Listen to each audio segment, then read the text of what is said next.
አንድ ሶስተኛው በጣም ኃይለኛ ፔን አለው። አንድ ሶስተኛው ደግሞ ሌስ የሆነ ፔን አለው። አንድ ሶስተኛው ደግሞ ምንም አይነት ፔን የለውም። እና ያጋነንኩት አልመሰለኝም። በጣም ብዙ ሴቶች ይሰቃያሉ። ይሄን ችግር መፈታት አለበት። ይሄ ችግር የምንነጋገርበት ችግር ነው። ይሄ ችግር ድምፃችን መሰማት አለበት። ብዙ ሴቶች ስለሚቸገሩ እነሱ እናቶቻችን ያሳለፉትን ነገር እኛ ማሳለፍ የለብንም።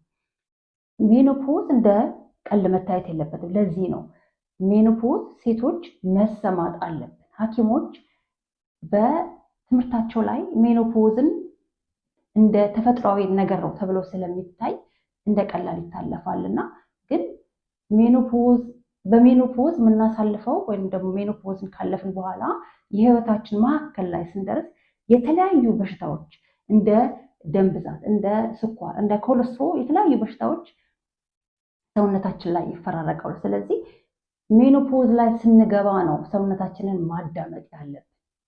እነሱ ይሄን ስቃይ ስላላወቁት በጣም በሚያሳዝን ሁኔታ አልፎ ሊሆን ይችላል። እኛ ግን በአሁኑ ሰዓት ሜኖፖዝ ምንድን ነው፣ ሜኖፖዝ ስንገባ ምንድን ነው ማድረግ ያለብን እያልን እየተነጋገርን መፍትሄ መፈለግ ነው።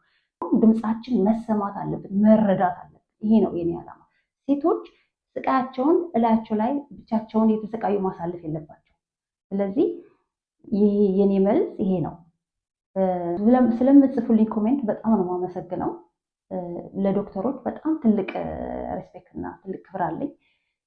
ነገር ግን ሜኖፖዝን ቦታ ይሰጠው የሚል ድምፅ ነው የኔ ድምፅ። ላይክ፣ ሼር፣ ሰብስክራይብ እያደረጋችሁ የኔን ድምፅ ላልሰሙ አሰሙልኝ። ላይክ፣ ሼር፣ ሰብስክራይብ እያደረጋችሁ ሁልጊዜ አብራችሁን እንድንማማር፣ እንድንነጋገር፣ እንድናወራ